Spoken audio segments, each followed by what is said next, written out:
जय हिंद मेरे बच्चों, राज्य जिज्ञासा अकेडमी की ऑनलाइन क्लासेज में मैं राजीव सर आप लोगों का स्वागत करता हूं। मेरे बच्चों, मैं उम्मीद करता हूं कि आप लोग स्वस्थ और मस्त होंगे। तो चलिए सभी बच्चे यहां पर जुड़ने का प्रयास करेंगे, जिससे मेरे बच्चों आज की जो क्लासेज है, आज के जो महत्वपूर्ण प्रश्न है, उन सभी बिंदुओं पर हम लोग प्रकाश डाल सके। तो चलिए उसी क्रम में हम सब जो है आज के इस महत्वपूर्ण प्रश्न को देखते हैं। मेरे बच्चों, यदि आपको क्वेश्चन अच्छे लगे तो वीडियो को लाइक करिएगा, शेयर अवश्य करिएगा।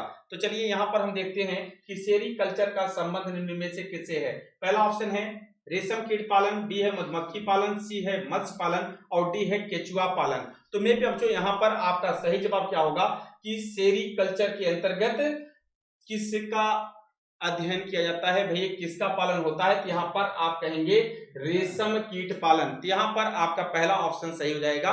तो ये क्वेश्चंस आपके इससे भी पूछा जाता है कि रेशम कीट पालन का अध्ययन जिसके अंतर्गत किया जाता है उसे क्या कहते हैं। तो आप कहेंगे कि सेरीकल्चर कहते हैं। क्या कहते हैं भैया? रेशम कीट पालन का अध्ययन जिसके अंतर्गत किया जाता है उसे हम क्या कहते हैं? तो सेरीकल्चर कहते हैं। इस बात को ध्यान दीजिएगा। और यहां से ऐसे भी पूछ सकता है कि सेरीकल्चर का संबंध निम्न में से किससे है। तो आप कहेंगे रेशम कीट पालन से है। तो चलिए अगले प्रश्न की ओर चलेंगे। अगला क्वेश्चन नंबर 2 क्या कह रहा है। क्वेश्चन नंबर 2 है कि मोरिकल्चर का संबंध निम्न में से किससे है। पहला ऑप्शन है रेशम कीट हेतु शहतूत उगाना, बी है फूलों का उत्पादन, सी है बागवानी और डी है जल में पौधों को उगाना।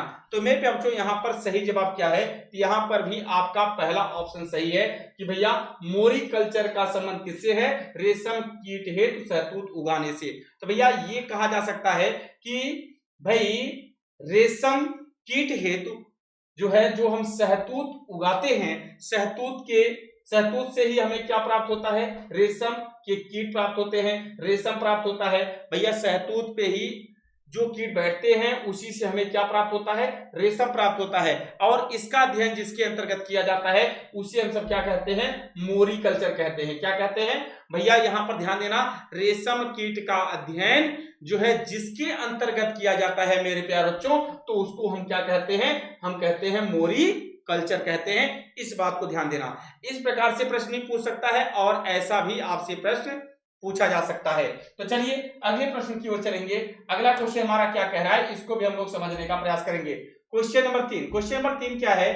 पीसी कल्चर का संबंध निम्न में से किससे है। पहला ऑप्शन है मधुमक्खी पालन से, बी है मत्स्य पालन से, सी है रेशम कीट पालन और डी है केचुआ पालन से।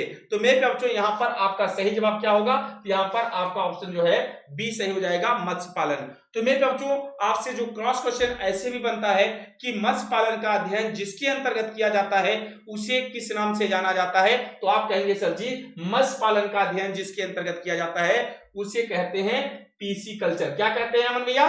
कौशल सिंह? तो भैया यहाँ पर कहते हैं पीसी कल्चर, सॉरी। ठीक है, इस बात को ध्यान देना। भैया बहुत मछली पालते हो ना आप लोग, तो भैया ये ध्यान देना, मछली पालन का अध्ययन जिसके अंतर्गत किया जाता है उसे क्या कहते हैं? पीसी कल्चर कहते हैं। अगला क्वेश्चन नंबर 4, वर्मी कल्चर का संबंध निम्न में से किससे है। यहाँ पर पहला ऑप्शन केचुआ पालन, बी है मत्स्य पालन, सी है मधुमक्खी पालन और डी है इनमें से कोई नहीं। तो मेरे बच्चों क्वेश्चन नंबर 4 का सही जवाब क्या होगा? यहाँ पर हो जाएगा केचुआ पालन। अगर आपसे पूछ दिया जाए कि केचुआ पालन का अध्ययन जिसके अंतर्गत किया जाता है उसे क्या कहते हैं, तो आप कहेंगे सर जी उसे हम कहते हैं वर्मी कल्चर। क्या कहते हैं? वर्मी कल्चर कहते हैं मेरे बच्चों। इस बात को आप विशेष तौर पे ध्यान दीजिएगा। अगला क्वेश्चन नंबर 5 है विटीकल्चर का संबंध निम्न में से किससे है। पहला ऑप्शन है फलों की खेती से, बी है अंगूर की खेती से, सी है फूलों की खेती से और डी है सब्जी की खेती से। तो मेरे बच्चों क्वेश्चन नंबर 5 का सही जवाब क्या है? यहाँ पर है तो भाई क्वेश्चन नंबर 5 का राइट आंसर क्या होगा? तो आप कहेंगे सर जी अंगूर की खेती। अगर आपसे कोई पूछ दे अंगूर की खेती का अध्ययन जिसके अंतर्गत किया जाता है उसे क्या कहा जाता है, तो आप क्या कहेंगे? विटीकल्चर। क्या कहेंगे? विटीकल्चर। ठीक है, इस बात को ध्यान रखिएगा। तो भैया यहां पर आप क्या कहेंगे? विटीकल्चर। अंगूर की खेती का अध्ययन हम जिसके अंतर्गत करते हैं उसे कहते हैं विटीकल्चर। याद रहेगा ना, भूलेंगे तो नहीं आप लोग। ये प्रश्न जो है मेरे बच्चों एग्जाम में बहुत बार ट्रेंड करके पूछा जाता है, इसलिए मैं आपको बता दूं ये वीडियो जो है परीक्षाओं के दृष्टिकोण से भाई मोस्ट इंपॉर्टेंट है। इस बात को याद रखिएगा। अगला क्वेश्चन क्वेश्चन नंबर 6 देखिए भैया, यहां पर पोमी कल्चर आ गया भैया, पोमी कल्चर, यहां पर ध्यान देना, पोमी कल्चर का संबंध निम्न में से किससे है? पहला ऑप्शन है फलों की खेती से, बी है अंगूर की खेती से, सी है फूलों की खेती से और डी है सब्जी की खेती से। तो भैया पोमी कल्चर जो है यहां पर आपका सही जवाब क्या होगा, यह आप क्या बताएंगे? सही, यहां पर फ्लोरिकल्चर के अंतर्गत फूलों का अध्ययन होता है, पोमी कल्चर के अंतर्गत जो है फलों का अध्ययन होना चाहिए ना। तो भाई यहां पर अगर आपका जो है पोमी कल्चर कह रहा है तो पोमी कल्चर के अंतर्गत जो है आपके फलों का अध्ययन होगा, ठीक है, फलों का उत्पादन की बात करेंगे, ठीक है। तो यहां पर आपका कंफ्यूजन थोड़ा सा है इस प्रश्न को लेकर के। मेरे प्यारे बच्चों आप लोग यहां पर ध्यान दीजिएगा, पोमी कल्चर, ठीक है, पोमी कल्चर ये थोड़ा सा कहीं न कहीं फलों फूलों और अंगूर की खेती तो हो गया। अब यहां पर बात आ गई सब्जी की खेती, ठीक है भैया। अब यहां पर अगर हम देखें पोमी कल्चर के अंतर्गत किसका अध्ययन होता है, तो चलिए भैया यहां पर आप लोग बताएंगे इसका सही जवाब क्या होगा। ठीक, थोड़ा सा अभी हो सकता है याद आ जाए तो आप लोगों को बताते हैं कि पोमी कल्चर जहां तक हम जानते हैं फ्लोरिकल्चर के अंतर्गत फूलों का अध्ययन होता है और भैया पोमी कल्चर के अंतर्गत फलों का अध्ययन होना चाहिए ना, फलों का अध्ययन होना चाहिए। ठीक, अब अगला क्वेश्चन, क्वेश्चन नंबर 8, ओलेरी कल्चर का संबंध इनमें में से किससे है?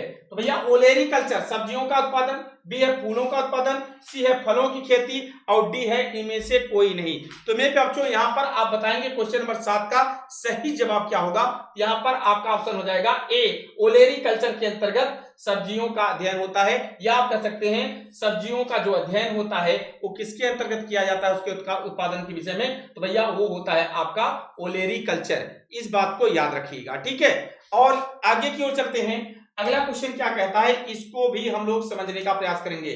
चलिए भैया यहाँ पर फ्लोरिकल्चर का संबंध निम्नलिखित में से किससे है? पहला ऑप्शन है फूलों का उत्पादन, बी है पौधों को हवा में उगाना, सी है मृदा रहित कृषि और डी है जल में पौधों को उगाना। तो यहाँ पर आपका ऑप्शन हो जाएगा फूलों के उत्पादन से। तो भैया यहाँ पर ध्यान देना, फूलों के उत्पादन का अध्ययन जो है जिसके अंतर्गत किया जाता है उसे क्या कहते हैं भाई? फ्लोरिकल्चर कहते हैं। क्या कहते हैं? फ्लोरिकल्चर कहते हैं। चलिए भैया अगला question, question number 9, question number 9 क्या कह रहा है? हॉर्टिकल्चर का संबंध निम्न में से किससे है? हॉर्टिकल्चर, ए है पौधों को हवा में उगाना, बी है मृदा रहित कृषि और सी है जल में पौधों को उगाना और डी है बागवानी। तो भैया यहाँ पर क्वेश्चन नंबर 9 का राइट आंसर क्या है? यहाँ पर है बागवानी। बागवानी का अध्ययन जो है मेरे बच्चों जिसके अंतर्गत किया जाता है उसी को हम लोग कहते हैं हॉर्टिकल्चर। क्या कहते हैं भाई? बागवानी का अध्ययन हम जिसके अंतर्गत करते हैं उसे क्या कहते हैं? आप कहेंगे सर जी उसी को हॉर्टिकल्चर कहते हैं। समझ में आया? तो आप लोगों के कमेंट्स हम बराबर देख रहे हैं, बिल्कुल आप लोग जो है बहुत उम्दा जवाब दे रहे हैं, बिल्कुल सभी बच्चों का राइट आंसर है। तो चलिए भैया यहां पर देखते हैं एपी कल्चर का संबंध निम्न में से किससे है? तो सभी बच्चे बताएंगे एपी कल्चर का संबंध निम्नलिखित में से किससे है? पहला ऑप्शन है मृदा रहित कृषि, बी है मधुमक्खी पालन, सी है जल में पौधों को उगाना और डी है फूलों का उत्पादन। तो भैया यहाँ पर क्वेश्चन नंबर 10 का सही जवाब क्या है? यहाँ पर आपका ऑप्शन हो जाएगा मधुमक्खी पालन। तो भैया मधुमक्खी पालन का जो है अध्ययन जिसके अंतर्गत किया जाता है उसी को हम कहते हैं एपी कल्चर। ये क्वेश्चन जो है भैया बहुत ही इंपॉर्टेंट है, ये मोस्ट इंपॉर्टेंट क्वेश्चन है, इस बात को याद रखिएगा। अगला क्वेश्चन है आपका मेरे प्यारे बच्चों, एरोपोनिक्स का संबंध निम्न में से किससे है? तो भाई यहां पर बताना है एरोपोनिक्स का संबंध निम्नलिखित में से किससे है? पहला ऑप्शन है पौधों को हवा में उगाना, बी है जल में पौधों को उगाना, सी है फूलों का उत्पादन और डी है इनमें से कोई नहीं। तो मेरे बच्चों यहां पर क्वेश्चन नंबर 11 का पौधों को हवा में उगाने से है। अगर आपसे पूछा जाए कि पौधों को हवा में उगाने का जो अध्ययन है वो किसके अंतर्गत होता है, तो आप कहेंगे एरोपोनिक्स। तो भैया एरोपोनिक्स के अंतर्गत होता है, ठीक है, इस बात को याद रखिएगा, ठीक है। अब भैया जो आप देखते हैं पौधों को हम लोग हवा में उगाते हैं ना, तो उसका अध्ययन जिसके अंतर्गत होता है उसे हम सब क्या कहते हैं मेरे बच्चों? एरोपोनिक्स। आप लोग बहुत सही जवाब दे रहे हैं। चलिए अगला question, question number next, question number 12 क्या कह रहा है, यहां पर देखिएगा हाइड्रोपोनिक्स का संबंध निम्न में से किससे है। पहला ऑप्शन है मृदा रहित कृषि से, मृदा रहित कृषि मतलब मिट्टी से रहित, ठीक है। अब यहां पर दूसरा है जल में पौधों को उगाना, सी है ए व बी दोनों सही है, और डी है खेतों में उगाना। तो मेरे बच्चों यहां पर आपका ऑप्शन सी सही है, मृदा रहित कृषि से। इसका मतलब है हाइड्रोपोनिक्स के अंतर्गत जो है हम किसका अध्ययन कर रहे हैं, ऐसे पौधों का अध्ययन कर रहे हैं जिसका जो है प्रोडक्शन कहां पर होता है, उत्पादन कहां होता है, जल में होता है।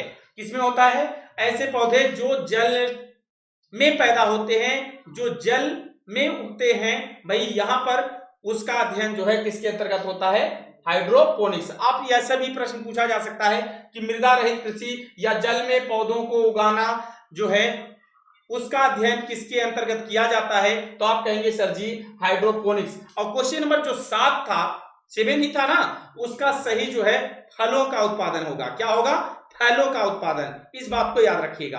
अभी याद आया कि भैया उसको जो है क्या कहेंगे, फलों का उत्पादन कहते हैं। मेरे प्यारे बच्चों, यदि आप लोगों को ये क्लासेस अच्छी लगी हो तो वीडियो को लाइक करिएगा, शेयर करिएगा। अगर आप चैनल पर नए हैं तो सब्सक्राइब अवश्य करिएगा।